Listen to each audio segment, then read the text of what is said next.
નમસ્કાર. ગુજરાતી વાતો ચેનલના આજના આ ખાસ એક્સપ્લેનરમાં સૌનું સ્વાગત છે. સ્પર્ધાત્મક પરીક્ષાઓની તૈયારી કરતા હોઈએ અને ગણિતના એ રાક્ષસનો સામનો ન થાય એવું તો બને જ નહીં, સાચું ને? એમાંય આ ટકાવારી એટલે કે પર્સન્ટેજ તો સૌથી વધુ ડરાવે. પણ આજે આપણે મૂળ સ્ત્રોતમાંથી એક એવી જોરદાર મેથડનું વિશ્લેષણ કરવાના છીએ જેનાથી પેન કે કાગળને અડ્યા વગર જ સીધી મગજમાં ટકાવારીની ગણતરી થઈ જશે. તો ચાલો ફટાફટ શરૂ કરીએ. જો પરીક્ષામાં આવો એકદમ સામાન્ય પ્રશ્ન સામે આવે, 240ના 15% કેટલા થાય?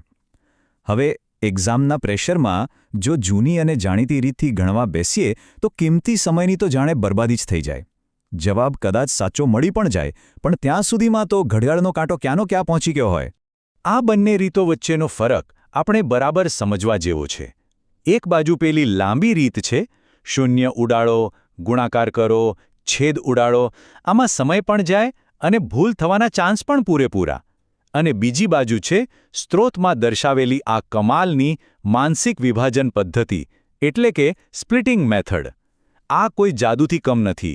કેલ્ક્યુલેટર કરતાં પણ ફાસ્ટ, માત્ર મનમાં સરવાળો કરીને જ જવાબ લાવી આપે છે. તો ચાલો આ માસ્ટર શોર્ટકટ ટ્રીક એટલે કે વિભાજન પદ્ધતિને ડીકોડ કરીએ. આ આખી ટ્રીકનો પાયો બહુ જ સિમ્પલ છે. ગમે તેવી અઘરી ટકાવારી કેમ ન હોય, એને નાના સહેલા ટુકડામાં તોડી નાખવાની. જેમ કે કોઈ પણ સંખ્યાના 10% જોઈતા હોય તો બસ છેલ્લું શૂન્ય ગાયબ કરી દો. જો 1% જોઈતો હોય તો છેલ્લેથી 2 અંક પછી દશાંશ ચિહ્ન મૂકી દો. 5% માટે સિમ્પલ, જે 10% મળ્યા છે એના સીધા અડધા કરી નાખો, અને 50% માટે તો આખી સંખ્યાના જ અડધા કરી દેવાના. છે ને એકદમ બેઝિક અને પાવરફુલ નિયમો. હવે આ નિયમોને પ્રેક્ટિકલી કેવી રીતે વાપરવા તે એક ઉદાહરણથી સમજીએ. પહેલાં જોયેલો પેલો પ્રશ્ન જ લઈએ. 240ના 15% શોધવાના છે. તો 15%ને સીધા ગણવાને બદલે એના 2 ટુકડા કરી દઈએ. 10% વત્તા 5%. હવે 240ના 10% કેટલા થાય? નિયમ યાદ કરો, બસ છેલ્લું મીંડું હટાવી દો, એટલે મળ્યા 24.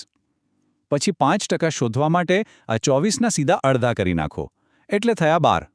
હવે છેલ્લું સ્ટેપ, આ 24 અને 12નો મનમાં જ સરવાળો કરી લો. તો ફાઇનલ આન્સર આવી ગયો 36. કોઈ લાંબા ગુણાકાર નહીં, કોઈ ભાગાકાર નહીં. પરીક્ષામાં પેન ઉપાડ્યા વગર સેકન્ડોમાં મગજમાં જ આ જવાબ ઝબકી જશે. હવે જોઈએ કે થોડી મોટી અને અઘરી સંખ્યાઓ માટે આ એડવાન્સ વિભાજન કેવી રીતે કામ કરે છે. આ ટ્રીક કંઈ માત્ર સહેલા આંકડાઓ પૂરતી જ સીમિત નથી હો. જુઓ આ પ્રશ્ન, 320ના 65% કેટલા થાય? સ્પર્ધાત્મક પરીક્ષાઓમાં પેપર સેટર આવા જ આંકડાઓ આપીને ગૂંચવવાનો પ્રયત્ન કરતા હોય છે. પણ આને તોડવું કેટલું આસાન છે એ હવે આપણે જોઈએ. અહીં ગેમ છે 65%ને સાચી રીતે તોડવાની. આને આપણે 50%, 10% અને 5% એમ 3 મસ્ત ટુકડામાં વહેંચી દઈએ. સૌથી પહેલાં 320ના 50%, એટલે આખી સંખ્યાના સીધા અડધા, જે થાય 160. બરાબર. પછી 10% માટે પેલું છેલ્લું શૂન્ય કાઢી નાખીએ, એટલે મળે 32. અને 5% માટે એ 32ના અડધા કરી લો, એટલે મળી ગયા 16. હવે બસ મનમાં જ આ 160, 32 અને 16નો સરવાળો કરવાનો છે. અને લો આવી ગયો જવાબ 208. આ પરિણામ એકદમ ચોખ્ખી સાબિતી આપે છે કે સ્પ્લિટિંગ મેથડ એટલે કે વિભાજન પદ્ધતિ ગમે તેટલા ડરાવણા દેખાતા પ્રશ્નોની હવા કાઢી શકે છે. હવે સૌથી મહત્વનો ભાગ, 1%નો ઉપયોગ કરીને એકદમ સચોટ ગણતરી કેવી રીતે કરવી એ જોઈએ. ઘણીવાર પરીક્ષામાં રાઉન્ડ ફિગરવાળી ટકાવારી નથી હોતી. માની લો કે પૂછ્યું હોય 400ના 12% કેટલા થાય? તો આવી અટપટી સંખ્યામાં પણ પરફેક્ટ એક્યુરેસી સાથે સ્ત્રોત મુજબ ગણતરી કેવી રીતે થઈ શકે એ સમજી લઈએ. સિમ્પલ છે. 12% ને 10% અને 2%માં તોડી નાખો. આ 2% માટે આપણે પહેલાં 1%વાળા નિયમનો ઉપયોગ કરીશું. સૌથી પહેલાં 400ના 10% એટલે 40. હવે 1%નો નિયમ શું હતો? છેલ્લેથી 2 અંક પછી દશાંશ ચિહ્ન મૂકવું, એટલે 400ના 1% થયા 4. જો 1%ની વેલ્યુ 4 હોય તો 2%ની વેલ્યુ એનાથી ડબલ એટલે કે 8 થાય. હવે 40 અને 8નો સરવાળો જ કરવાનો રહ્યો. અને ફાઇનલ આન્સર છે 48. આ ઉદાહરણ એકદમ પરફેક્ટ રીતે સમજાવે છે કે 100% એક્યુરેસી સાથેની ગણતરી પણ માત્ર મગજમાં થઈ શકે છે. પેનને તો કવરમાંથી બહાર કાઢવાની જરૂર જ નથી પડતી.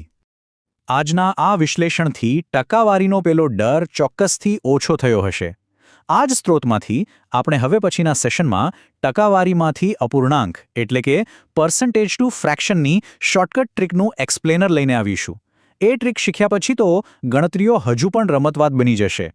તો ચાલો આજે જે શીખ્યા એનું જરા ટેસ્ટિંગ કરી લઈએ. એક ચેલેન્જ છે, 500ના 26% કેટલા થાય? આજે આપણે જે વિભાજન પદ્ધતિનું વિશ્લેષણ કર્યું એનો જ ઉપયોગ કરીને જવાબ લાવવાનો પ્રયાસ કરજો. વધુ પ્રેક્ટિસ માટેની PDF અને મોક ટેસ્ટ મેળવવા સરકારી સાહેબ ટેલિગ્રામ ચેનલ સાથે જોડાઈ શકો છો. અંતે આજના આ એક્સપ્લેનર પરથી એક બહુ જ રસપ્રદ વિચાર આવે છે. શું ગણિત ખરેખર એટલું અઘરું છે કે પછી આપણે અત્યાર સુધી એને સોલ્વ કરવાની ખોટી જ રીતો પકડી રાખી હતી? જ્યારે મગજ સાચી પદ્ધતિથી દોડવા લાગે છે ત્યારે કોઈ પણ એક્ઝામનો ટાઈમર આપણને ડરાવી શકતો નથી. ફરી મળીશું આવા જ એક જબરદસ્ત એક્સપ્લેનર સાથે.